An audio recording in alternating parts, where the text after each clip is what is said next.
have an IG. I can't find it anywhere. I've been searching for it. I can't find it. And he's just got it all in binders. It's not graded. It's literally in binders. So who's this guy again, Justin?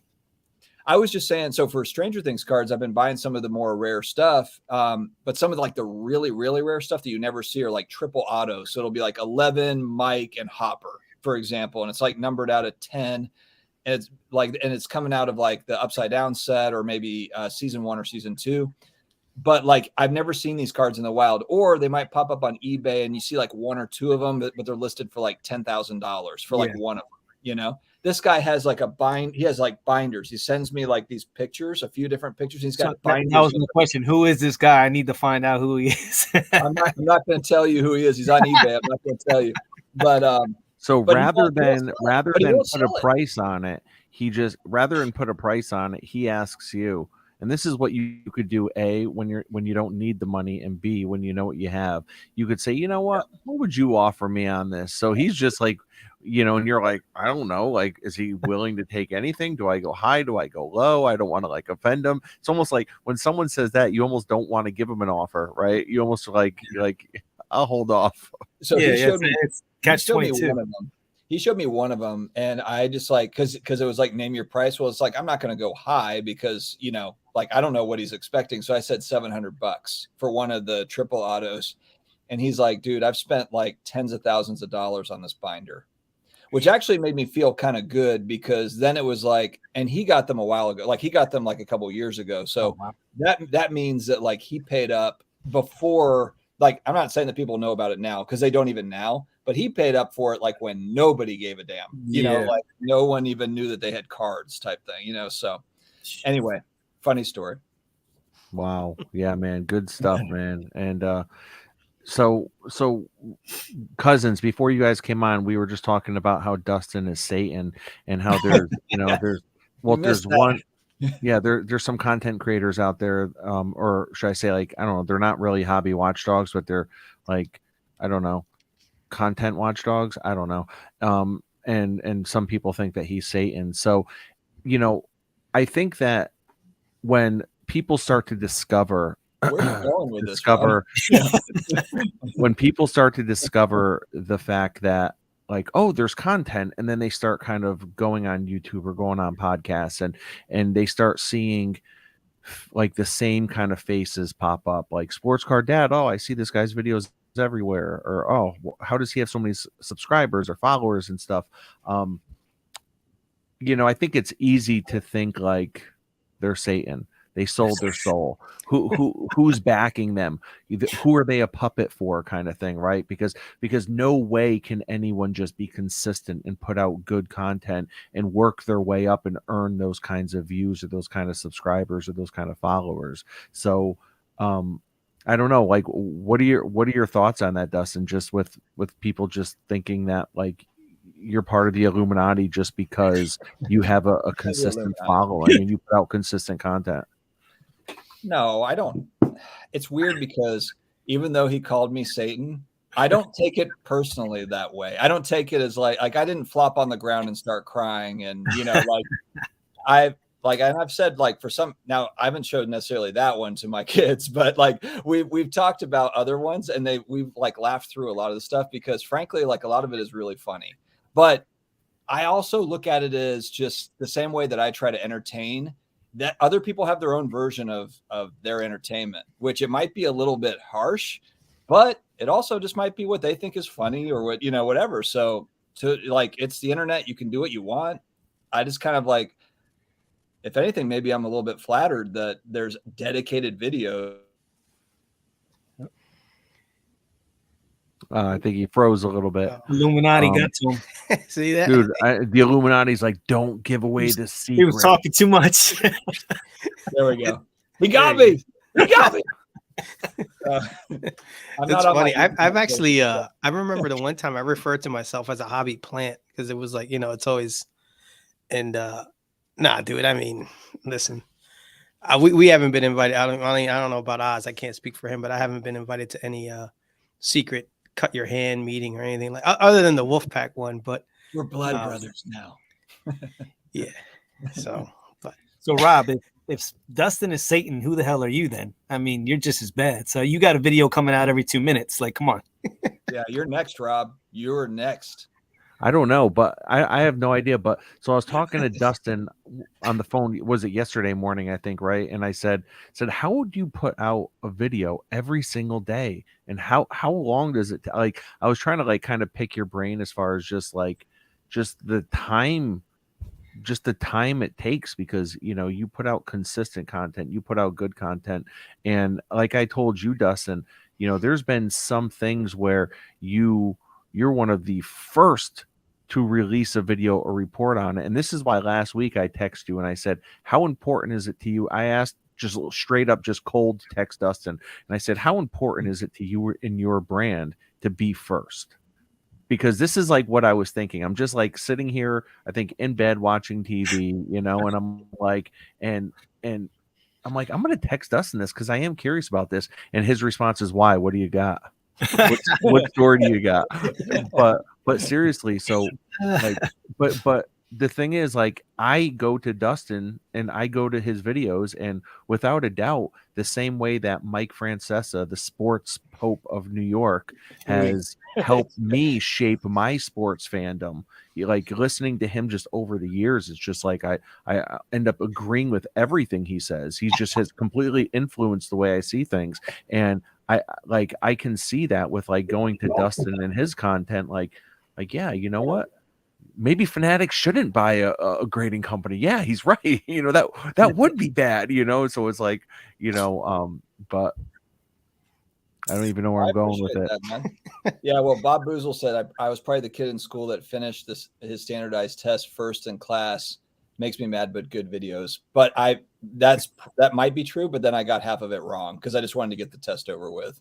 So, I mean, for me, I'm not trying to be, I'm not trying to necessarily be the 20-minute well thought out. We've got like 19 different sources and all the different, like, there's other people that do that way better. I'm more of kind of an instant reaction. Here's kind of the deal. Then here's my quick take on it. And that's really been my shtick for 3 years. So, but there's people that do really good stuff too, where they actually get more detail. They've got more, they've got other stuff. So I think it just depends on, and I always say too, like, watch my stuff, but watch the other 5 channels too, or 10 channels, whatever.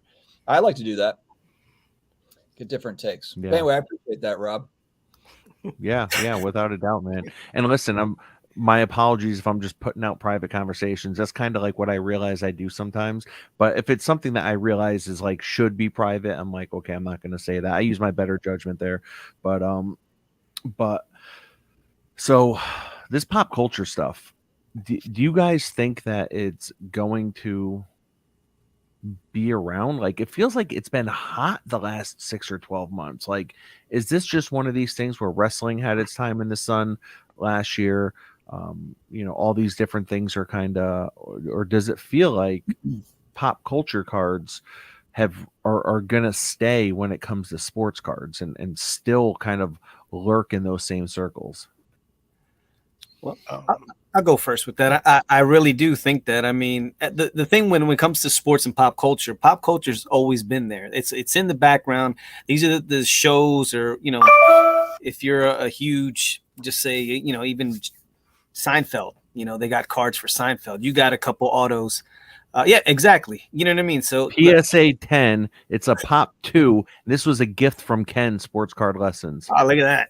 But I bet you love the hell out of that card, right? That's like one of those cards. You have it right there. It's like, bang, so literally within arm's reach. And it had nothing to do either with us doing this. It's been within arm's reach for 2 weeks now. Now, think if it was signed by Jerry Seinfeld. Unbelievable. That would be tough, but I do have a Seinfeld card that's signed by Jason Alexander, that I posted a month or two back. Oh, cool. Well, sorry about that, Oz. No, that's fine. I'm just saying, do you know if Jerry signs? I mean, does he? Very rarely, I think. I mean, I've never come across one of his autos before in the wild, anyways. My big grail is a Jim Carrey auto. You don't see them anywhere. There is no such thing as a like pack pulled one from like. And he doesn't. Let me tell you something. I need like a Fire Marshal Bill card, which those exist. There's in living color cards, signed by Jim Carrey. I don't know how it's ever going to happen, but Fire Marshal Bill was next level funny. All Yeah. the kids in class doing their Fire Marshal Bill impressions, like In seventh living grade. color, the whole thing was Oh, the whole thing. next level. That was ahead of its time. Like, It was Listen, brilliant. Tony in the group chat just did a in living color reference yesterday. I immediately caught it and Yeah. put the matching GIF up. It's like in living color is just one of these things that like doesn't die, you know. And Mad TV like did their best to like imitate it, almost how Friends is a blatant ripoff of Living Single. It's almost like Mad TV was a blatant ripoff of, you know, in Living Color. But yeah, in Living Color was timeless. Yeah. like, how crazy is that? You got J-Lo as a fly girl, you know, dancing in the beginning, and then here she becomes, you know, a superstar from there. There were so many people that became superstars from there, like crazy. Like all of them, basically. It's crazy. Yeah. But Right. yeah, that's pop culture, man. That's pop culture. It's everywhere. It's in our blood, and these are the things that we love. You know, Game of Thrones. You know, we're talking about Stranger Things. It's just, you know, what you can even go into, like, do we consider like cartoons pop culture? I mean, is that something? That's the thing with pop culture, and I feel like it just Ren and throws an Stimpy. umbrella over everything. Like you want Living Single cards, boom, pop culture. You want Star Wars cards, boom, pop culture. Seinfeld, pop culture. Stranger Things, pop culture. It's like I feel like as this area of collecting, because I don't even know if you call it the hobby, because when I think of the hobby, I think of sports cards, and I think you know, collecting that is kind of, I don't know if I'd consider it part of the hobby, but I'm not speaking for anyone other than what I'm thinking now. But I feel like as this area continues to mature, I think it's going to have to get broken up into sections. Sports cards isn't just sports cards, it's baseball cards, football cards, basketball cards, because there's just way too many things that can fall under the category of pop culture for it just to be pop culture cards. So there's going to have to be, I think, different names for different segments. Probably within the next 5 to 10 years, you'll see that. Yeah. I gotta jump up, boys. All right, Dustin, appreciate you coming on, man. See you, All right, brother. Appreciate you, bro. Yeah, circling back though, I think like you said, like wrestling had its time in the sun. I think different parts of pop culture will have their time in the sun where it kind of reaches the mainstream of podcasts, social media. Right now, you don't hear a peep too much about wrestling. It was, you know, other than the guys who really collect it, but it's not. You're not hearing it. You're not seeing it all over the place. The prices. Nobody's, you know, quoting the last case went for this and all that stuff. So I think all that stuff kind of cycles through. But I mean, listen, this pop culture. Actually, today you were talking to the card art guys. To me, that falls into pop culture because it's usually you're gonna commission a piece of whoever. Look here. I got this right. This is an art card, and to me, yeah, it's a sports Who made card. that? This was made by Ken Carl. Roberto Can you Clemente. give us? You might not feel comfortable telling us the exact price, but can you give us a ballpark of what you paid for that? Because hold on, I want to zoom in on that. By the way, Well, wait, because I have gonna no do that, idea. then we got to do. Wait, I guess it goes backwards on the screen. Wow! Oh my god! So he made these, What do the backs look like? and these are bigger than a regular card. The back has this whole thing on there, but they were yeah, they were expensive. So for the pair, did you buy them together? I'm I assuming bought them together, Right, and so it for was the pair. Were they more or less than $500? more. More than 500? Yeah, total. See, But here's the thing. Here's the thing. This, when you come here and you look at this, it's not a sports card, but it's an art. So like, if you can appreciate art, if you can appreciate like when I was listening to you talking to it, I was like, I could see where you're coming from it from a collector, the standpoint of a sports card collector. But guess what? Like, if you go and buy a painting or whatever it is, like that stuff's not cheap. So like, to me, this is way doper than some random vase and flowers. And I agree with you. My thing is this, okay, is art. It has been an absolute, there's a long history of it being a proven collectible that people will continue to purchase. Same thing with sports cards. Same thing with pack pulled or licensed sports cards. Okay, listen, I as much as I want to support every movement there is, Sure. you just won't catch me dropping 500 to a G on a piece of card art that might not ever be worth anything. Because here's the thing, the biggest thing that I learned from the card art roundtable that I just dropped today on Sports Card Therapist is that a big part of the value of a piece of card art long term depends solely on the artist and what he's been able to do with his career. Yep. I totally get that. I don't buy it for that. I buy it because to me, it's like, this is better than a lot of cards I have. So if this guy retires tomorrow, right? I don't care. Like, to me, I don't buy it. You're fine with that. You're fine with good. literally that going to zero in value. I'm not saying it will, but right. But there's no guarantee that any of my other cards won't either. But I like, obviously this has less of a chance of going up in value than exactly. That dude's art is ridiculous. Look that up. Like yeah. Look, wow. And now you got hold on. So you are holding up. This is the Ken Carl, Allen Iverson, right? Yep. So that you got autographed. Yep. With the auto. So we got the Ken Carl, and these are all 101. So they're, these are specific to us. Tony got the Roberto Clemente, and then this is the Millie Bobby Brown that, he was just talking about, Dustin's with the MBB and the different types of, signatures on that. But these are like specific to us. So, but even still, any Stranger Things collector, especially, obviously Roberto Clemente has passed away, so it'd be tough for Tony to get, an auto on that. But, even now, what he's doing with players that either are not signing or aren't able to sign because they deceased, they're getting those cut autos, so he made one where he just got a cut auto and was able to go ahead and put it on a new, card like that. But what Tony's basically trying to say is, like, we don't buy these to resell them.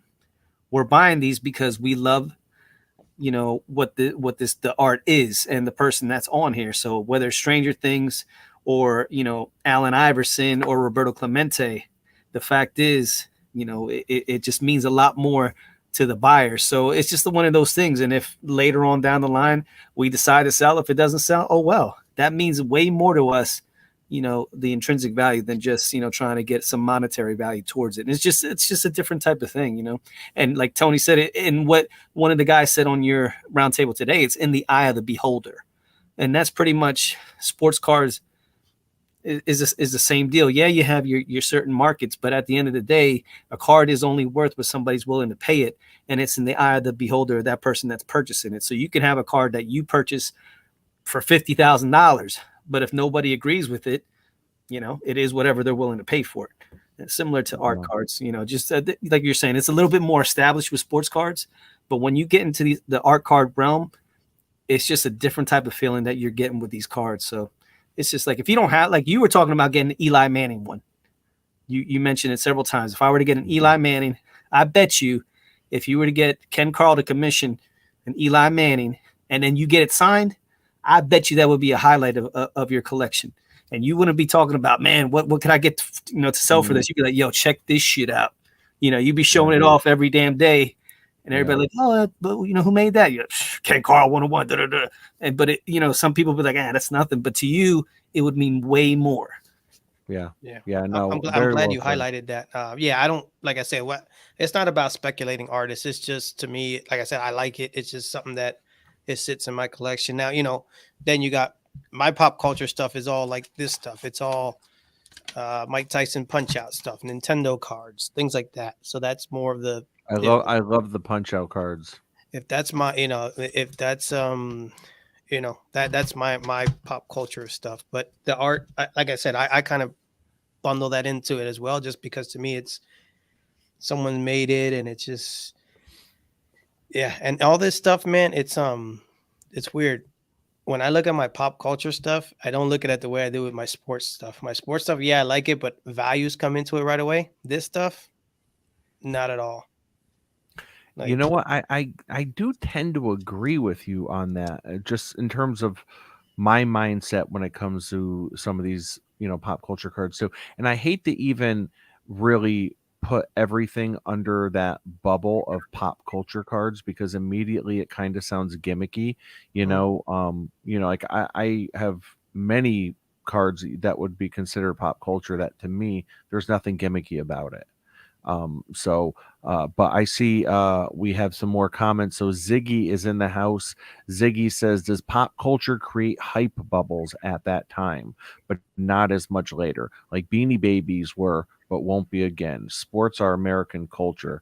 And that's a great freaking point, is the fact that when it comes to sports cards, what drives sports cards and values are, a couple things. Obviously the rarity, the scarcity, if something is numbered, if it's a gold, like RPAs, we get all that, right? But there's also, it's so ingrained in American pop culture, especially the three major sports.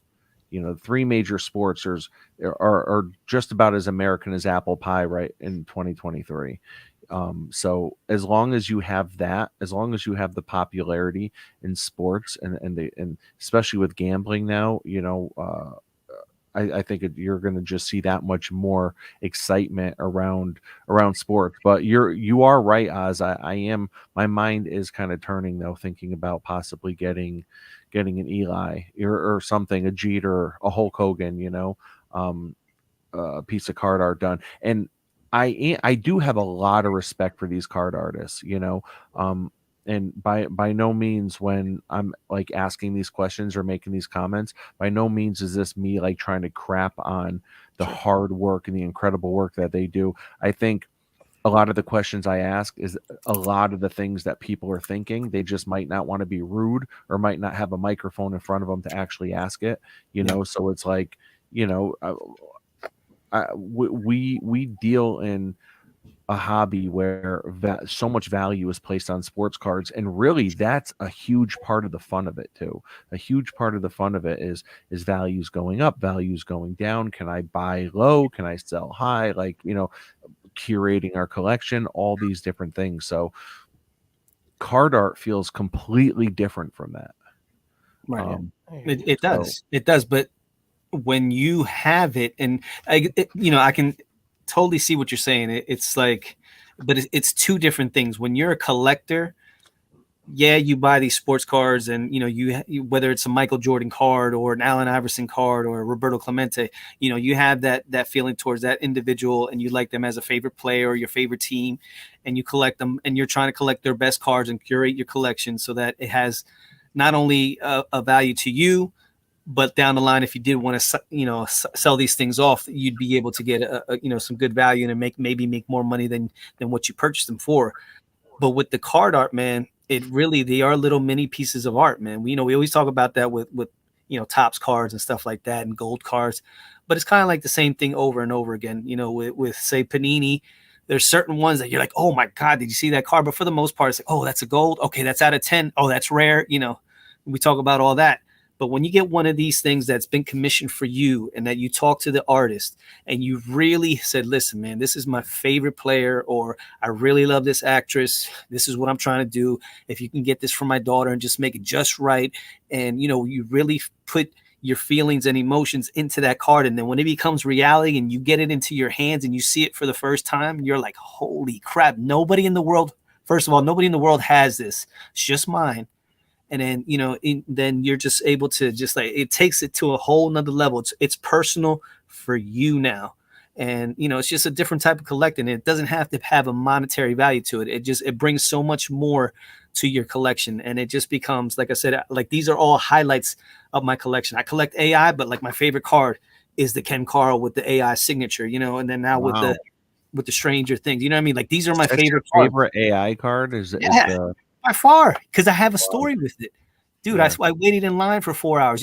I chilled with Ken Carl. We talked in the booth. He got me to buy it, because I didn't get this made. He had this at the National last year. He had it sitting at his booth, and I went by there and I had seen it. Tony had showed me it had popped up on Instagram. He's like, "Yo, did you see that card, the Allen Iverson that Ken Carl?" I was like, "Nah." He goes, yo, check this out. He sent me the link. I was like, oh my God, that artwork is so beautiful. He's like, yeah, bro. And I thought about it and I was like, nah, let it go. And then we went to the National. I seen his booth and that was the first card he had. Boom, right there when I walked in. And Ken Carl's huge, bro. This is a big, big man. He's like 6. Tony, how tall is he? Like 6'6"? Something like that. Yeah. Big dude. And I didn't know that was him. I walk in. I was like, yeah, is Ken Carl here? Because there was 2 guys here. He's like, yeah, that's me. He got up. I was like, holy crap. And I was like, hey, man, what's up with Allen Iverson? And so we go back and forth. And I talked him down. And, he always jokes about how I acted like I had never seen the card before, but I was, playing him the whole time. But the main thing was once I purchased it from him, we developed that relationship. And then it was like, yo, bro, Allen Iverson is just setting up right there. You got to go get that. You got to get that auto right now. When are you going to, you might as well do it right now. And I was like, yeah, you know what? You're right. So I took 4 hours out of my time after that to wait in line, get the signature, get the picture with AI, and then get the auto. So now that I look at this, you know what I mean? It's just my first National. I got to meet Allen Iverson, one of my heroes. And then it's like, bam, you get that dope auto. It just, dude, it's just like, to me, this is like Picasso. This is the Mona Lisa.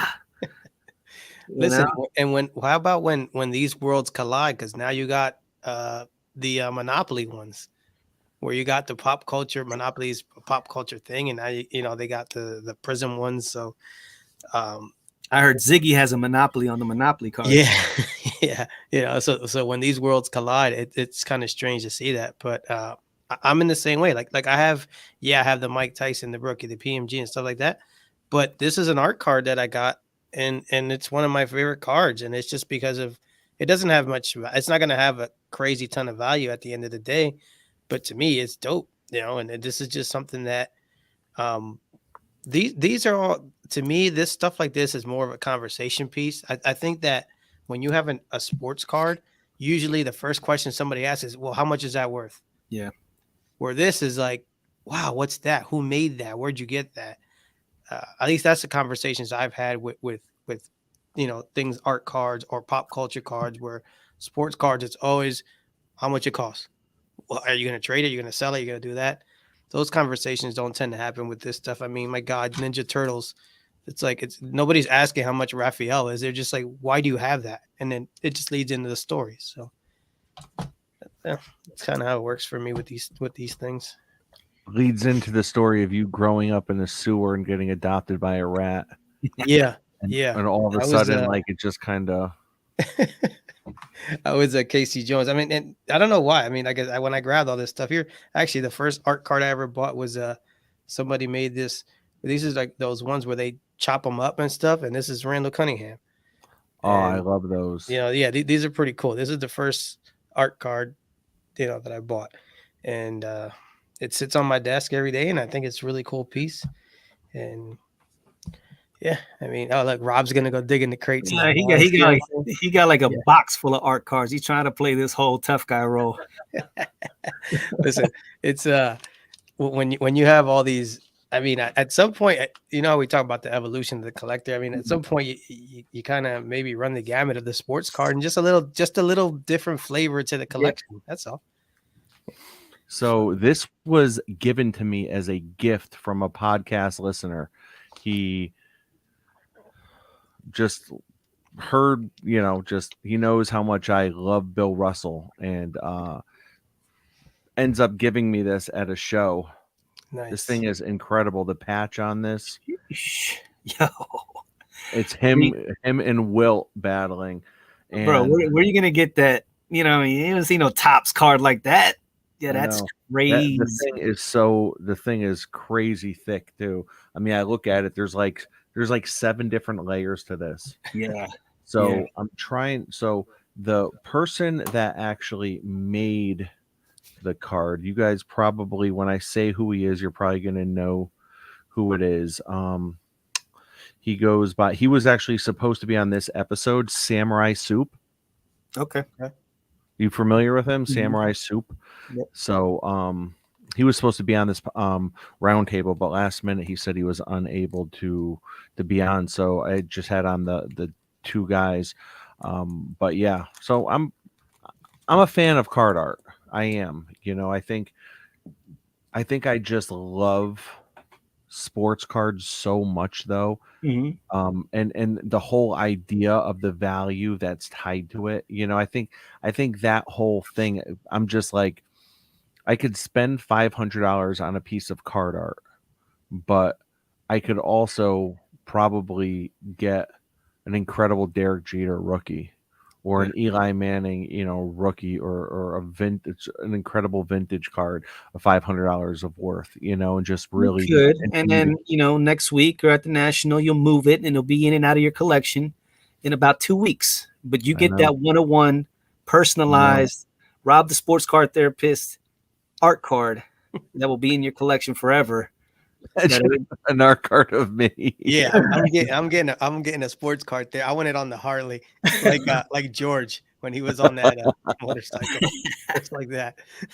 I mean, yeah, it all comes down to, listen, man. At the end of the day, like, you could just say, like, it's the same thing where someone, you say, hey, you bought 25-cent cars, 50-cent cars. What are the chances of those guys ever a 25-cent card being worth $1,000? Probably not a lot. And then you might have bought 500 of those. So add them up. I mean, it's just, to me, like I said, man, these things hit different, and they're just like showcase pieces, really. I mean, like, they're not really. I mean, again, I never bought this with the intentions of, one day, like, it just doesn't. Like, who's going to buy this other than a Roberto Clemente collector? But, I mean, and even then, like you said, they might be like, dude, this is not going to be worth anything to anyone. Well, it is to me, so. Yeah. No, it's good stuff for sure. I definitely applaud, being able to work with your hands and do that sort of thing. It's being able to create something amazing like that. I know that there's also a lot of different cease and desist type of situations that they can run into by using this. The guy on my podcast today was talking about how he received one from, was it Topps that he said? Yeah. Well, was that for the NFTs though, right? The digital. Yeah. So I think so. And he was using the board. Or I think those were two different ones. I think what they said was, once you purchase the card, you could do whatever the hell you want with it. You could cut it up and make it however you want. But once it gets online, and they have copyrights to all that, trademarks to anything digital. So you cannot touch the digital NFT market with any of those cards. So then it was like, okay, cool, I get it. But once you purchase a card, you can do whatever you want with it. Yeah.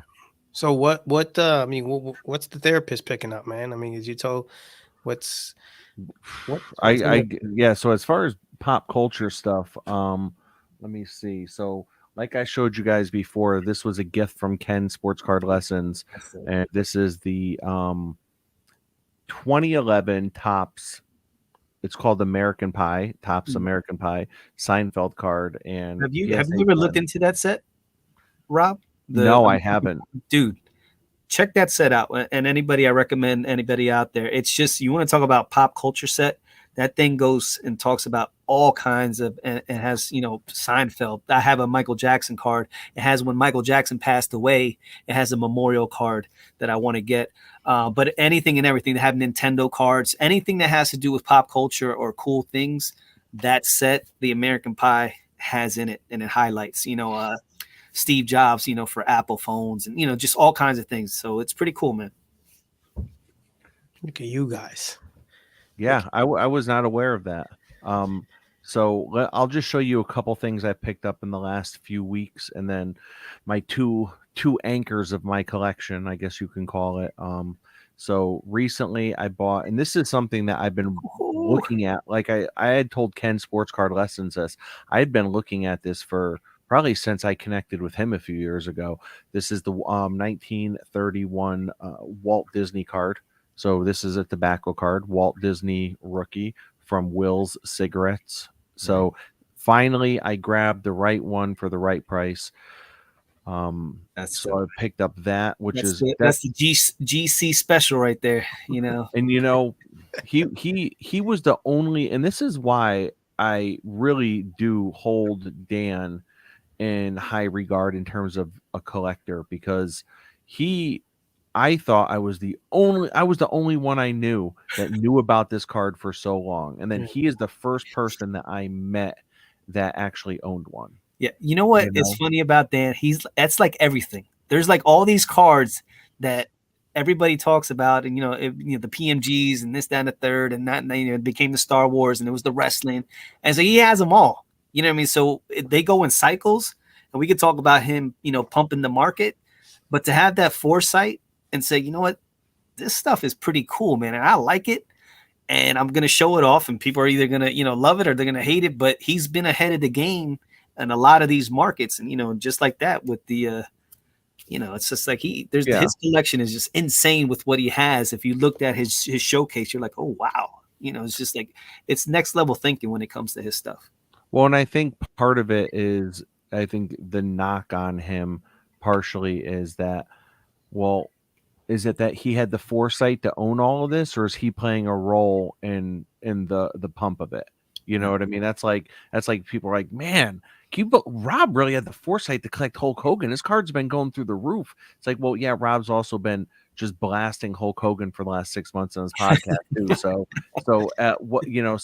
What came first, the chicken or the egg? Yeah. So Oz, I'm with you half the way there with what you're saying. But that's what I'm saying. Yeah, it's a tough thing, but at the end of the day, you got to give him credit. You know what I mean? Because there's some stuff I could go ahead and be like, oh man, look at this. This is my He-Man, when Superman first met He-Man, first issue of He-Man showing up in comics, this thing here. And I can keep pumping it every time we get on Cousins Collectibles. That doesn't mean everybody is going to go out and start buying this and the thing's going to go through the roof. It's just something that I like. It just happens to be like the stuff that Dan is quote unquote pumping. People love it, whether it's Star Wars, whether it's wrestling, whether it's, the PMGs. And I don't know. It's tough, man. It's tough to call that. I think a big part of the reason why the pop culture stuff is getting so much more popular recently is because it was a conversation, Oz, that you and I had. Was it our collaboration on a Wolfpack episode, or was it you on my solo pod? I can't remember. It was the Wolfpack. Yeah, so I can remember us talking, and this had never come to my mind before, and I have to listen back to the episode to hear how the entire thought from either you or me or the combination of both of us got formulated. But it definitely, and I know a big part of it was you being like, I don't give a damn. Yeah, I collect Billie Jean. Hee hee. And I remember you did the hee hee. So, I can remember you saying that. And Tony likes that. So and I can remember us talking and saying, you know what? I think now that people have gotten burned on so many like high-end cards, and they've been going after those kind of sports card investor type cards, like, oh, chase this, chase that. Yeah. Sorry, Jeff, I'm not trying to take a shot by any means, but just saying, like, those kind of cards that get pumped. I think after so many people get kind of burned on them after a couple years, I think a lot of people found themselves in the space that's like, you know what? I'm not going to buy Trevor Lawrence cards because I'm not a Jaguars fan, and I don't want to get burned on my cards. You know what's really cool though is Seinfeld. I love Seinfeld, and now I'm learning more and more about the hobby, and I'm learning that in 2011 they did make a set with Seinfeld. So I think I'm going to buy that because that's what really hits me in the feels, and I don't even want to sell the card. I don't care if there's not any resale value to it. So I think that is playing a big role in pop culture cards really getting more and more exposure. I agree. 110%, man. It's like, again, we still dabble, we love sports cards, and we're picking them up, and we're trying to like really curate. And we always talk about goats over prospects, and we want to get high-end rookies and keep improving your collection that way. But at the heart of it, there's a whole nother subset of cards that I don't give a crap. You know what I mean? Like this card, when I first seen this card, dude, it was up for $10,000 on eBay. This card, the guy was selling it, buy it now for $10K. And I was like, holy crap. I told Tony about it. I said, dude, I'm going to work that dude. I'm going to get that card, and I'm not going to pay $10,000 for it. Real quick. I'm sure it depends on the mood, but like, what's your go-to MJ song? Go-to MJ song. Well, it's got to be Billie Jean, bro. It really does have to be Billie Jean. It's not too played out for you. Like, to me, this is what you can understand. This is what happens with me. Okay, this is a inside behind. You open up. Oh God. behind. Yeah, you shouldn't. You shouldn't. Oh your So, man. but real quick, sanitizer, this is everyone. what happens Go every on. time I have a family function, especially with my wife's side of the family. We go to Allentown, Pennsylvania, and we're at a cookout. I'm sitting there, and her sister, all of a sudden, puts These on Billie comments are Jean. incredible, by the way. We got to, as soon as you're done talking, these comments have me Yeah. cracking up right now. So she puts on Billie Jean without me knowing. And then here comes a song, and everybody knows Billie Jean, the way it starts. You have the bass line, and it's like, oh shit. And then she comes out, and then everybody at once are like, go Oscar, go Oscar, go. And I'm like, That's so the way he heard it in his head. No one was actually saying that. No, dude, He I heard swear it in his to head. God, He's like, this is Let's find his receipts. He starts doing like Hogan, looking. Yeah. But seriously, she like starts to chant, and here we go. And it's like I have to do a performance every time I are go. there receipts for Yeah, I actually have receipts. Yeah. You know, bro, I don't say nothing. Everything I have, I've always proven. I know. So yeah, it's just like I've always performed, Billie Jean. That's just one thing. I've had the routine down. You guys seen it if you've seen my IG. I did it at my daughter's wedding. So she's like, Dad, you're not going to do Billie Jean at the wedding, are you? He's Yeah, like, you sit your ass down. daughter, dance my ass. This is my time to shine. Hell yeah. I've been waiting for this for 20 years. See, like, so for me, I feel like Michael Jackson, his hit, like, so with like Jay-Z, right? I don't just go to like Jay-Z's most famous popular song of all time. For me, I've listened to his stuff for so many years that the only way to get me up is to throw on an obscure Jay-Z song. Yeah. Like for me, I would throw on Michael Jackson Jam, and just go right back to the Jordan video. You know what I mean? Like for me, that would get me up, even though Billie Jean is clearly the superior song. Yeah, right. Jam, though, will do something to me. Oh, dude. I mean, that's just like I said, that's kind of like that's been linked to me. But when it comes to like, there's hidden gems like Butterflies. I don't know if you remember that song. Oh, yeah, of course. That came out in like 02, 03, I want to say. Yeah. So that song comes. That was the jam. That was like, get a mic, or Human Nature. That just to me gets me every time. And then the songs. Wait, the Ace Ventura movie? No. But then the songs that he does, that like say Heal the World or Man in the Mirror, those songs, they just like, they get to you, like they make you want to like go out there and do something to change the world by yourself. You know what I mean? Like it's like they want to have you running through brick walls to do something good for humanity. So it runs the gamut, man. Mike was singing since he's 9 years old till 50. My whole life you could like, narrate through Michael Jackson. It's crazy. We'll be here all day. We can. All right, let's get some of these comments real quick. So Brendan Ryan, Brendan in the house. Brendan is the one that was making those Magic the Gathering cards with content creators on them. So shout out to you, Brendan. Right. You made 2 with me. I appreciate that, man. I think Ziggy had one. Who else had one? There was a bunch of people that had them. Yeah, he made one of the cousins. Yeah, he did one of the cousins. Yeah, that's when me and Tony know we made it. See that? Oh yeah. See, you need to get Ken Carl to do one of those.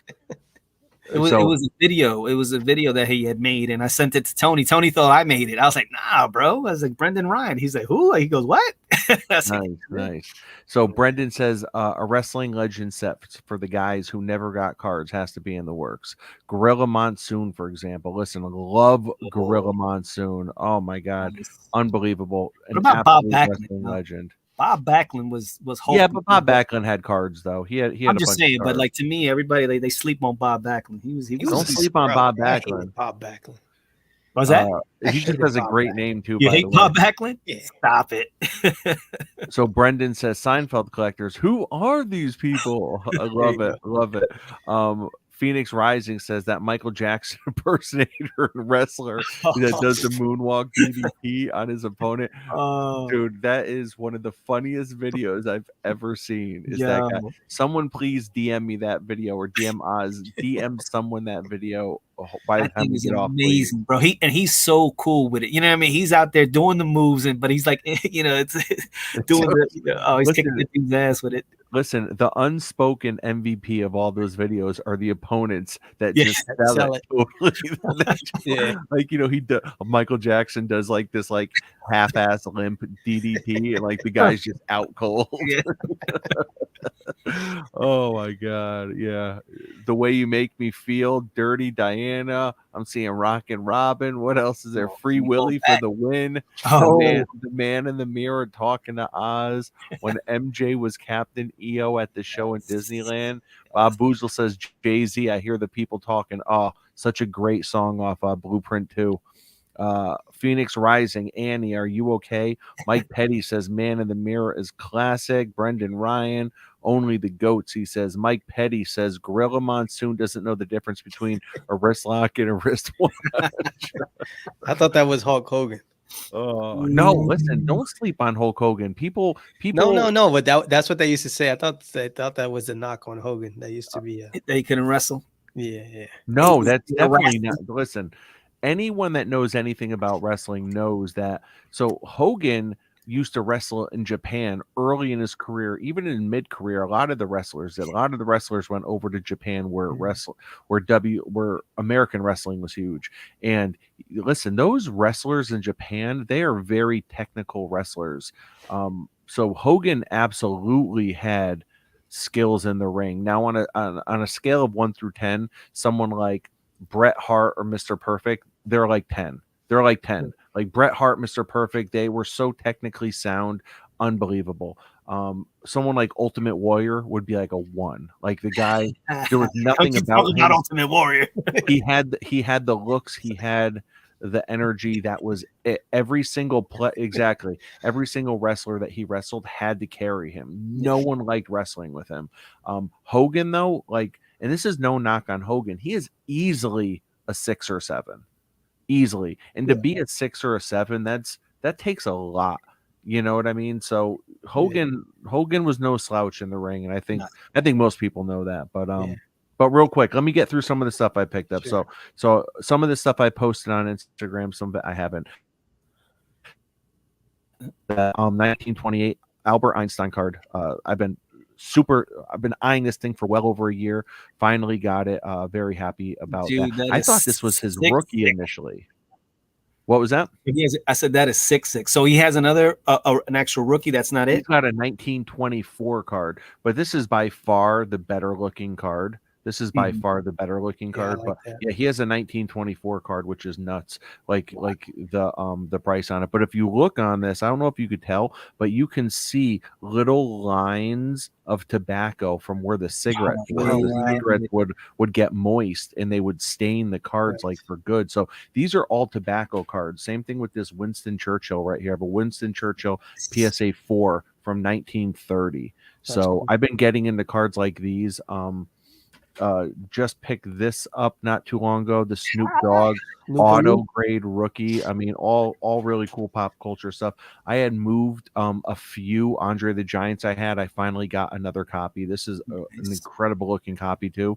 This is number 1 in the set, and the thing is, the sets came like pre-packed. They weren't pack pulled, so that means that this was the top card in every single set. So this is the hardest card to get a good grade on. No 10s of this card exist ever. There's probably like 1,500 or maybe 1,000 graded with PSA, not a single 10. So because that's number 1. Then the anchors of my pop culture, you know, are this, the PMG, the Hogan PMG. Look how shredded he is at his age. Look at that guy. That's well into his career. A little Hulkamaniac. And then I got the auto right there. Nice. So a couple weeks ago, I actually posted a few of my bigger Hogans for sale. I put them up for one day for sale. I just posted like, hey, here's a lot of 5 Hogan cards. This is how much I'm looking for. Didn't end up selling them, but That's because I bought a couple really big cards, and I was looking to buy another really big card, which I still did anyways. You caught that fever. You got that bug. Listen, I got the bug, was man. this close to buying your collection. Listen, I I got throw it off to you like every day. Be like, look what I got. Oh man, that would talk about the ultimate get back on anyone, right? Could you imagine you buy their house and then just like text them a picture of you living in their house every day after that? Yeah, that when I saw you post those Hogans, I was like, oh boy. I said there's gotta be something big in the works, man. Yeah. Bob's, And there was. I did not end up pulling the trigger on the massive thing I was hoping to, but I still ended up getting some really nice stuff, some Mickey Mantle on card auto playing day cards that are just super rare and stuff. Oh my god, I've been on solo forever. Hold on, I didn't even realize that I've been on solo forever. So Mookie Chilson in the house. Mookie says Hogan was the first to break out of Iron Sheik's camel clutch to win the title. Mookie, that could sound made up, but it sounds too good to be fake. I'll buy that. I'll buy that. Mike Petty says, nice pickup, sports card therapist. Mike, I appreciate you. Orlando says, I have the 1888 Buffalo Bill playing day cards. Oh my God. Love it. Love it. Mike Petty says, you're kidding. Something tells me he is not. So, guys, we're going on an hour, 20 minutes here. Wow, we're just getting warmed up, man. I know, man. I know. Well, you guys are used to doing your 90. You guys are used to doing your 90-minute marathon session. So, I know you guys showed off some card art. Any other pop culture cards that you've recently picked up that you guys want, or pillars of your collection that you'd like to show off? Yeah. Well, like I said, the pillars, definitely the Ninja Turtles. This was something that when I was a kid, I could Are never. those all 4 Ninja Turtles? Those are all 4 Ninja Turtles. They're Love all 4 PSA 9s. Let me ask you, was the general consensus that like everyone's favorite one was Raphael because he was just like really cool? Yeah, no, you know what? Growing up, my favorite one was actually Donatello. I don't know. I like because here's the thing. Because of on the video game, I used to play the last guy I would use would be Raphael because he had the little sai and his weapon was he had really crappy and you'd have to get real close to the opponents. So with Donatello, Donatello with the stick, you could be as far away. Yeah, even though it was slow, so that's and then it kind of morphed into that. And Leonardo, I liked but yeah, I mean Raphael obviously was the, I guess the cool guy because he was snarky and stuff like that. And yeah, Michelangelo was kind of goofball. He was the party dude. Yeah. But yeah, dude, when I decided to when I decided to dip into the pop culture stuff, the Turtles were something. Yeah. So the Turtles were something that I wanted to jump into right away because this is actually the first set of cards that I tried to build as a kid. Never got to build the whole set. Had a bunch of them, but definitely that's definitely a part of it. And like I showed you Phoenix Rising says my favorite was Mikey in the cartoons, but in the arcade was Donnie. And let me tell you, this hands down was the funnest arcade game to play. If you could play this at the arcade with the joysticks and the 2 buttons, Ninja Turtles, and especially if you had some boys with you, or if you just happened to meet up with someone that was a stranger, it's like, yo, you want to jump on this? Yeah, let's go. It's like, man, when you had a clan with you of turtles, man, there was nothing better than that. Ninja Turtles, the arcade game, was ridiculous. Another big part of like I told you, it's the Mike Tyson's Punch Out.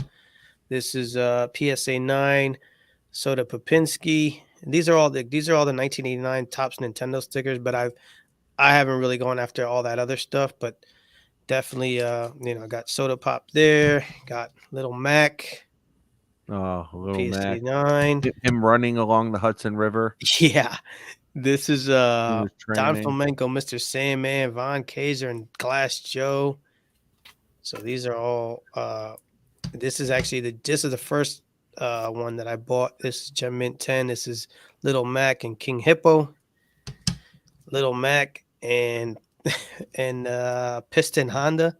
This game was the names in this game, they probably wouldn't be able to exist today because they're all kind of culturally based. And this is Little Mac and Glass Joe. And then the last thing I do have is oh wow, hold on. Let me Listen, Bob Boozle coming with all the facts. First of all, Phoenix Rising says that Nintendo Switch has all the Turtle games available for download. That's a game changer. I've been literally looking for an excuse to buy a Nintendo Switch. I haven't played a video game since I was probably 17, and I'm not exaggerating. But there's a huge part of me that I think the last console I actually ever owned was a Nintendo 64 with GoldenEye. But I'll tell you, these video games, you know what? I actually bought a used Game Boy 10 years ago off eBay, and I went through a phase where every single night I would lay in bed instead of watch TV, I would play Super Mario Land. No. Tetris. So, Dope. yeah, so Bob Boozle says that there's a rumor that Soda Popinski and Super Macho Man were both inspired by WWE superstar Billy Graham. My boy Bob Boozle, the unspoken MVP. It's a possibility. I mean, the story goes that the Nintendo executive, one of them or two of them, whatever it was, were either at a Mike Tyson fight or heard of Mike Tyson, and they were immediately like just smitten with him, and they were like, "Dude, we got to make a game." And I have Smitten with Tyson, huh? Yeah, man, that dude was yeah. Listen, Mike, Mike was that dude. No, I know, but hey, he's that listen, little cuddly guy. Hey, what are you gonna do? The guy is he likes pigeons. So these are actually the Nintendo. These are from 1989. These were scratch off game cards, and I have all 10. And the way this would work is you would scratch one of these things off, and you can get, if you need it, if there's 3 KOs, if you score, if you scratch those off, you'd technically win the fight. There's some that you get knocked out. There's a low blow. There's a try again. But I have all the fighters. They're all there. And I'll send them off to grading because me and my OCD that everything has to be in a slab. So they're all there. And those are the big part of my pop culture stuff, man. It's all Nintendo based. And because to me, that's pop culture all day, brother. I don't get too much into the TV shows and singers and stuff, but that Nintendo, yes, sir. Absolutely. All right, Oz, what do you got? I saw you get up and pick up a briefcase. Yeah. Well, I just actually came in yesterday. So this is more, I don't know, pop culture, toy, whatever you want to call it. But I'm a He-Man collector. So this is an actual Mondo figure. This is a He-Man that just came in. These things are like 12 inches. So they're really big, bigger than a normal character. These things, you get them, you got to pre-order them. They go for like $250 a piece. And then from there, they're limited edition. I'm not even opening it up, but it's pretty dope. So I got the He-Man. And then oh my God. So how do you know it's in there?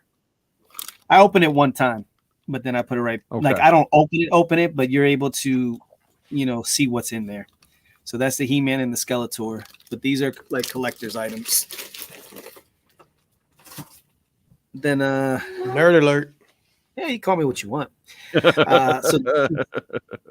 So Sports Card Dad was talking about the auto. So this is a Stranger Things magazine right here that I got through C. What is that? And that's autographed? It's autographed right there. So you can see the Millie, the different auto. So this is when she used to sign. When she was younger, it has the Millie with the 2 hearts and then 11. So that's signed by her. And that's auto 9.8, which is like pretty much the highest you can get when it comes to older comics. And then we talked about the first appearance of He-Man with Superman. So these are my comics. I'm not a huge comic collector, but these are things that, with the Stranger Things. How old is that issue right there? This is from 1982. And it's graded a 9.8. Isn't that like an impossible grade? Yeah. Wow. Paid a lot of money for that one. Wow. So this is another thing that I got. This one was my Jackson's Victory Tour ticket. So slabbed up by PSA. So this was, I spoke about this before, that this was the first and only appearance with Eddie Van Halen and Michael Jackson when they performed, was it Beat It? Hold up that Stranger Things magazine again. Mike Petty's wild. Actually, while you're looking up for that, Mike Petty mentioned the Three Stooges. That is something that I want to get. The Three Stooges rookie cards. They're just Oh yeah, for sure. Cards 1 through 3 or 1 through Yep. 4. Those are the main ones. Yeah. Mike Petty says, "What is What is Gilbert Gilbert Godfrey Godfrey? doing on the Stranger Things, man?" You talking shit on Millie. Oh, listen, I agree with the Three Stooges thing. The curly in like a PSA 1 or 2 goes for a few $100. It's crazy. Yeah, there was a guy at in Philly one time at a show, and he wanted, I think, over $2K for all 3 of them. And I was like, nah, that's not happening. But those are some that I definitely want to get. You like pull the envelope out of your pocket that says like mortgage written on the envelope, mortgage money for the month, and you're like, You're like, babe, listen, I spent the money, but it's the Stooges. Let me explain. She's like, what? Right. All right. So grab these. Oh, what? The Sopranos. I got all the characters. You have a Tony Soprano. Yeah, this is with the duck. So this is him with the duck, and he's in his robe. Was season 1? I think. What were the ducks? Because he kept on having the panic attacks. Yeah. Dude, I did not know you were such a Sopranos fan. Bro, what are you talking about? Are you like on that level? Like you can like quote episodes and not like you that I record everything and watch it 60 million times, but I have the whole CD set here. Oh, every episode. We could have been hanging out months ago, Oz. Speaking of art cards, I had bought this card. This is the Project 2020 Mike Trout. Now this is the Ermsey Trout. So this was his version of the update card for Mike Trout. So this one was actually, bro, at one time, these cards, once Project 2020 came out, they were selling for, like, people became rich off of Project 2020. You want to talk about the ultimate pump and dump? Project 2020 was that. Yeah, and I think, without a doubt, a lot of people lost a lot of money collecting those.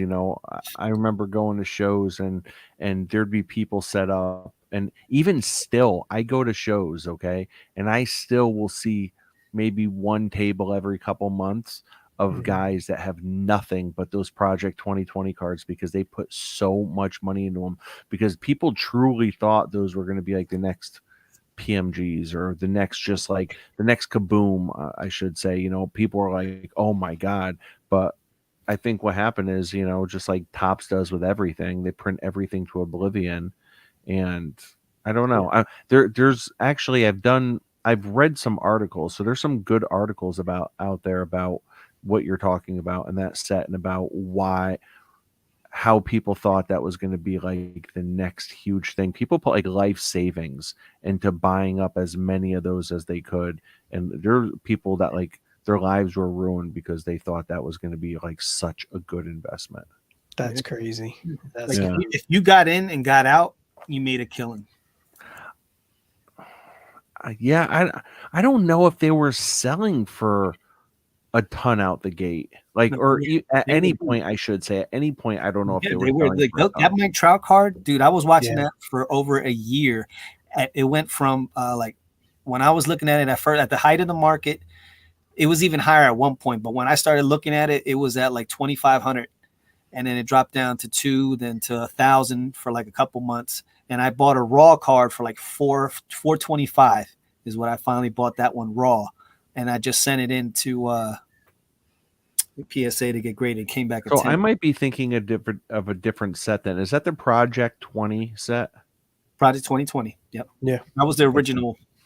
Yeah. Yeah. I think that is the one I'm thinking of. Yeah. Because the cards I'm thinking of, and that might be like a short print version or a numbered version, but the cards I'm thinking of, like, there were Mike Trouts that like you could get now for like $5. Yeah. That's probably it. Yeah, those things went up and just boom, crashed. I mean, and by the way, somebody in the comments there, the He-Man movie, as a kid that sucked, and it's actually been on as of late. I don't know why. It's been on the past couple of nights. I'm like, why is this movie on? But that was disappointing as all. Like, bro, that was not it. So that's right now. There's 69 Gem Mint 10s of the Ermsey Trout. So there's Okay. only, I mean, it's not crazy. But the PSA price guide value right now is showing $900. I don't know how, Hey, Yeah, not bad. Yeah. And you bought it for 400, got it graded, and it came back at 10. Yes. Good for you. Yeah. So Mike Petty says that he is buying a Curly Howard rookie card. That's it. He's buying a Curly. There we go. Nice. Then you got to get the Influence. you got to get the Mo and Larry to go for it though. Nah, no Shemp. Shemp was whack. Yeah, listen. And actually, no. Check it out. Shemp was all right. The dude Shemp Joe, was he set up was for really failure. whack. He was set up for. There's no way, and I don't care who they brought on. No one would ever fill in for Curly. Yeah. No one could ever take his place. So Shemp was doomed. No, but he was actually like, if you get past did his the, but he thing. was all right. The other dude, when they brought in that dude Joe, he was terrible. Yeah. Shemp was Listen, legit. I used to watch that. I have a picture. You can't see it. It's hanging over there of the Three Stooges. As a kid, I watched that with my grandpa every single day. So like, those are 3 cards that I'm definitely gonna add to the PC at some point. Larry was brutal. Listen, Larry. He was brutal. You didn't like Larry? If these things ever happened in real life, No, listen, yeah, dude. Larry was a G. The one time there was an episode where they're in the hospital and there's a nurse. And she's on the mic and stuff, and Larry's like making moves. Man, Larry was low key. You just had to watch it. You gotta get past the initial thing. There was a lot of wait, hold subtleties on. back there. My bad. Hold on. I'm thinking about Mo. That's who I'm thinking about. Mo was the ass. brutal. Yeah, He was a bulldozer. He was brutal. He Okay. was bully. He was so. I never saw him have a good day. He was Did he the alpha. ever have a good day? He was the alpha, bro. listen, he was On trying to get steroids. things done. They had pipes to pipe work to do in the house. They had painting to do, and he had these other 2 goofballs. So if he didn't knock them around a little bit, things weren't going to get done. So you just got to respect the hustle. So man. what's your oldest card, Rob? My oldest card. Oh my god. I mean, I probably, I have some T206s laying around here somewhere, and those are, 1909 to 1911. Yeah. So probably that, my, I had some pretty high end, Babe Ruths, that I had moved, that was like 33. So Rob, last question, and I know we'll get out of here.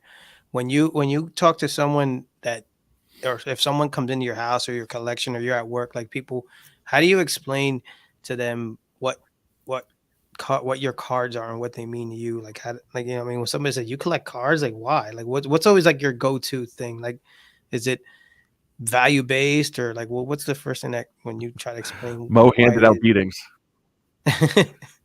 Yeah, for sure. Mookie said, "Man, Mo handed out beatings," and it's basically the way to put it.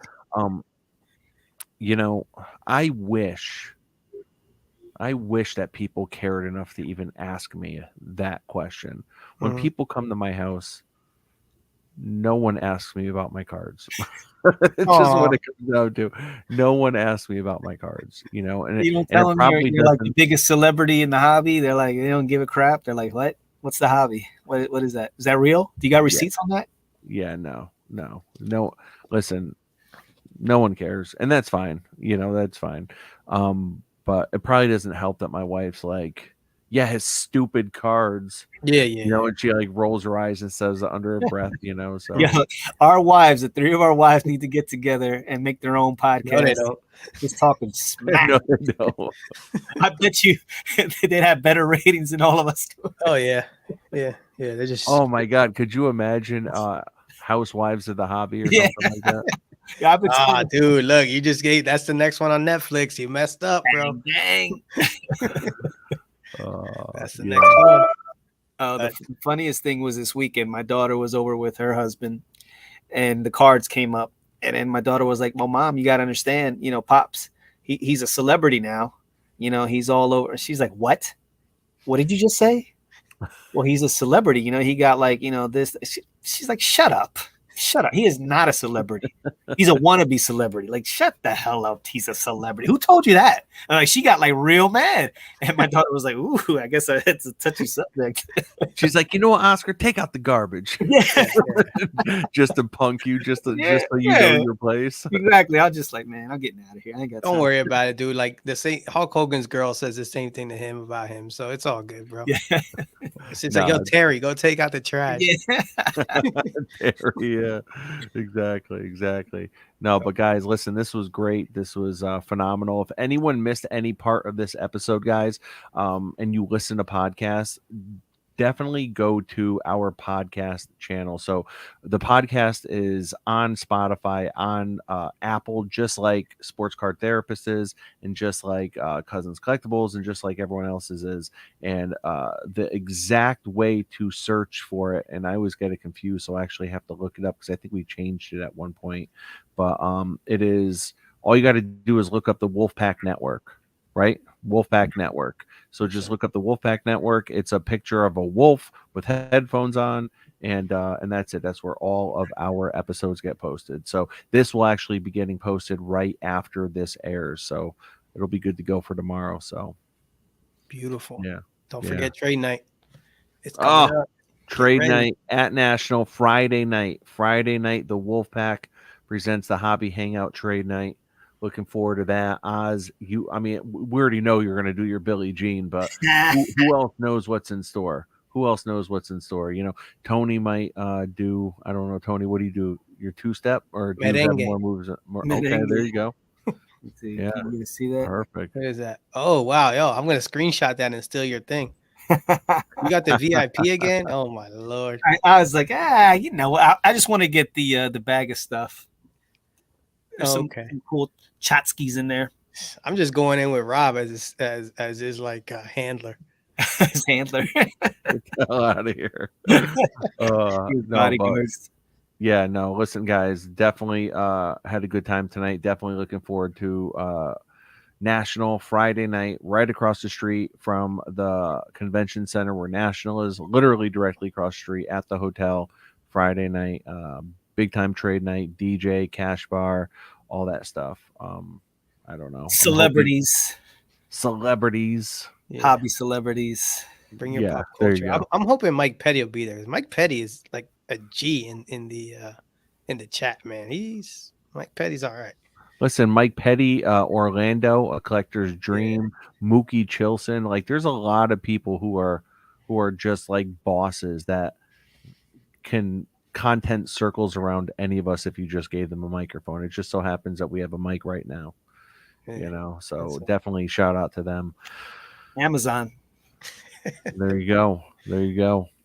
All right, guys. Well, listen, it was great having you on, Cousins. Thank you to Dustin Sports Car Dad for coming on. I guess that's it, guys. Don't forget, every Thursday night, Cousins Collectibles has their live 9:30 p.m. That is the True Hobby Hangout every Thursday night. Definitely go there. I'm wrapping up my roundtables this week.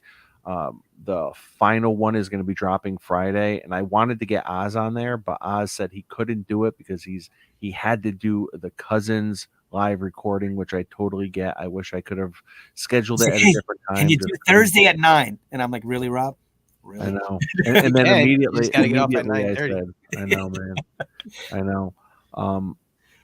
So yeah, that's going to be a big one, man. So just a few people I got for the final round table. Mama Breaks, Jason Kuntz, Tim from Slab Strong. Got some more surprises. So it's going to be the final. I'm just going to hop on there, 9 o'clock. Listen, I just got to get off at 9:30. Yeah.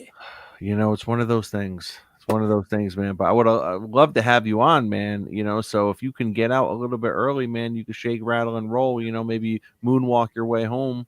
You know, I'll be there. I could do that. I could do the 9. It was just the fact that we had the. Listen, just take all those publishers' clearinghouses. You know what I mean? Just moonwalk down the block, bang, bang, bang. You're throwing them left and right. You'll be done in no time, baby. That's it. I'm there, baby. I'm there. Send me the link. Okay, let's go. Let's go. All right, guys. Again, thank you very much for tuning in, guys. Wolfpack, Sports Card Therapist, Cousins Collectibles. Thank you very much. Oz, you want to take us out? Hey, man, we're going to do this like we always do.